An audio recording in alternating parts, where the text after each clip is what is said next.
محترم پیارے بھائیوں، جیسے ہی قربانی کے ایام آتے ہیں لوگوں کے ذہنوں میں قربانی سے متعلق سوالات ابھرنا شروع ہو جاتے ہیں، اور یہ فطری بات ہے۔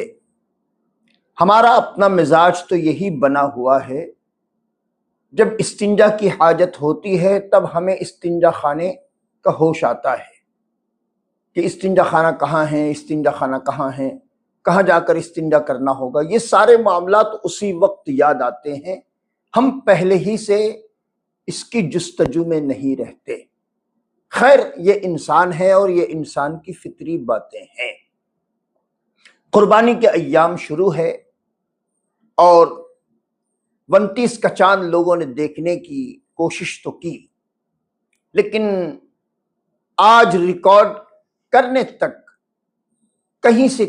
کوئی شرعی اطلاع نہیں ملی، کہیں سے کوئی شرعی شہادت نہیں ملی کہ 29 کا چاند نظر آ گیا۔ خیر، جو لوگ بیچارے کل حجامت یا زیر ناف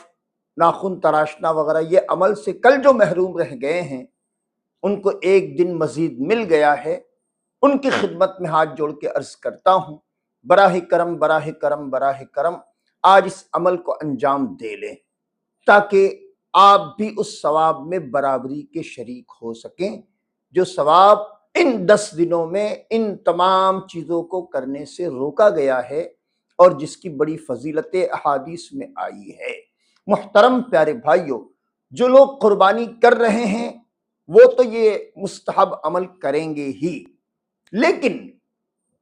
جو بیچارے غربت کا شکار ہے، جو صاحب نصاب بھی نہیں ہیں، جن پر قربانی واجب بھی نہیں ہے، اگر وہ بھی اس عمل کو کریں گے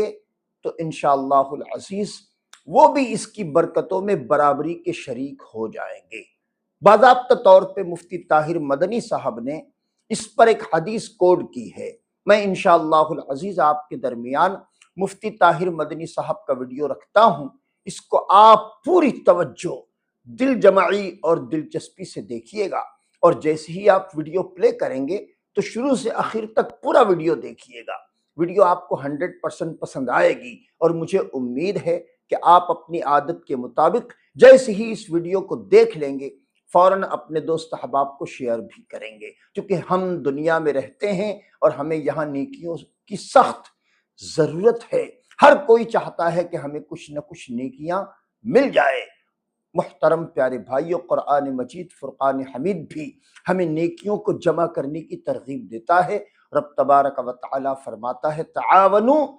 علی البر والتقوی، نیکی اور بھلائی کے کام میں ایک دوسرے کی مدد کرو۔ اگر آپ نیکی اور بھلائی کے کام میں ایک دوسرے کی مدد کرتے ہیں تو آپ بھی ویسے ہی ہیں جیسے وہ نیکی آپ ہی نے کی۔ محترم پیارے بھائیوں، آپ کی خدمت میں مفتی طاہر مدنی صاحب کا ویڈیو حاضر کرتا ہوں، اور آپ سے ادباً گزارش کرتا ہوں پوری توجہ، دل جمعی اور دلچسپی کے ساتھ ویڈیو دیکھیے گا، اور اپنے ذہن میں یہ بات محفوظ کیجیے گا، مجھے اپنی اور ساری دنیا کے لوگوں کی اصلاح کی کوشش کرنی ہے۔ میں ویڈیو حاضر کرتا ہوں، توجہ فرمائیں۔ ذی الحجہ کے شروع کے 10 دنوں میں اپنے بال اور ناخن وغیرہ نہ کاٹنا قربانی کرنے والے کے لیے بھی مستحب ہے، اور جو غریب لوگ قربانی نہیں کر سک رہے ہیں ان کے لیے بھی حضور علیہ الصلوۃ والسلام کا فرمان موجود ہے کہ وہ بھی بال اور ناخن وغیرہ نہ کاٹیں۔ تو اس کی تفصیل یہ ہے کہ جو قربانی کرنے والا ہے اس کے حوالے سے مسلم شریف میں یہ حدیث پاک موجود ہے۔ حضور علیہ السلام نے ارشاد فرمایا، جو شخص ذبیحہ رکھے یعنی قربانی کا جانور لے کر آئے تو اس کے لیے یہ حکم ہے کہ وہ جیسے ہی ذی الحجہ کا چاند نظر آئے اس وقت سے اپنے بال اور ناخن وغیرہ نہ کاٹے۔ تو یہ قربانی کرنے والے کے لیے حکم حدیث پاک آ گئی، اور شارحین نے واضح طور پر ارشاد فرمایا کہ یہ مستحب حکم ہے، کریں گے تو ثواب ملے گا، لیکن اگر نہیں کرتے ہیں تو بندہ گناہگار نہیں ہوگا۔ تو افضل ہے، بہتر ہے کہ جو بندہ قربانی کا جانور لائے، جیسے پہلی تاریخ کا عید الاضحیٰ کا چاند نظر آئے اس کے بعد سے نہ ناخنوں کو کاٹے، نہ بال بنائے، نہ بغل کے بال اور نہ منہ زیر ناف وغیرہ صاف کرے، جانور قربان کر لے، اس کے بعد یہ سارے کام کرے تو اس کے لیے بڑی افضل والی صورت ہے، افضل و اولیٰ صورت ہے۔ دوسرا وہ بندہ ہے کہ جو قربانی کا جانور لانے کی طاقت نہیں رکھتا، اس کے حوالے سے نسائی شریف کے اندر یہ حدیث پاک موجود ہے۔ ایک صحابی رسول حضور علیہ السلام کی بارگاہ میں آئے اور عرض گزار ہوئے کہ یا رسول اللہ صلی اللہ علیہ وسلم، میرے پاس قربانی کا جانور نہیں ہے، ہاں دوسرا ایک جانور موجود ہے جو دوسری غرض سے ہے، تو کیا میں اس کی قربانی کر دوں؟ تو حضور علیہ السلام نے ارشاد فرمایا نہیں، بلکہ تم اپنے بال، اپنے ناخن اور اپنی مونچھیں تراشو تو اسی میں اللہ تبارک و تعالیٰ تمہاری قربانی کو قبول فرما لے گا۔ تو اس بندے کے لیے بھی یہ مستحب حکم ہے کہ جیسے ہی ذی الحجہ کا چاند نظر آئے بال ناخن وغیرہ کاٹنا بند کر دے، اور جیسے عید الاضحیٰ 10 تاریخ ہو، قربانی کا دن ہو، تو اس دن یہ اپنے بال، ناخن، منہ زیر ناف اور بغل کے بال صاف کرے تو اس میں اللہ تعالیٰ نے اس کے لیے قربانی کا ثواب رکھا ہے۔ تو دونوں کے لیے یہ ہے کہ وہ نہ کاٹیں، لیکن ایک صورت یہ ہے کہ جس میں اس مستحب پر عمل کرنا ناجائز اور گناہ ہو جائے گا، اور وہ کیا صورت ہے کہ بندہ اگر ان 10 دنوں کے لیے بال ناخن کاٹنے اور مونچھیں تراشنے کو اگنور کرتا ہے تو اس کو چھوڑے ہوئے 40 دن سے زیادہ ہو جائیں گے۔ یعنی مثال کے طور پر ذی الحجہ کا چاند نظر آنے والے دن اس کو 31 دن ہو چکے تھے کہ اس نے ناخن نہیں کاٹے، بغل کے بال صاف نہیں کیے، منہ زیر ناف صاف نہیں کیے، تو اب یہ والا بندہ اس مستحب پر عمل نہیں کر سکتا، کیونکہ اگر کرے گا تو اس کو 10 دن مزید روکنا پڑے گا ان بالوں کو تراشنے کو اور مونڈنے کو، تو یہ ٹوٹل ہو جائیں گے 41 دن۔ اور حدیث پاک میں حضور علیہ السلام ارشاد فرماتے ہیں، صحابہ ارشاد فرماتے ہیں کہ حضور علیہ السلام نے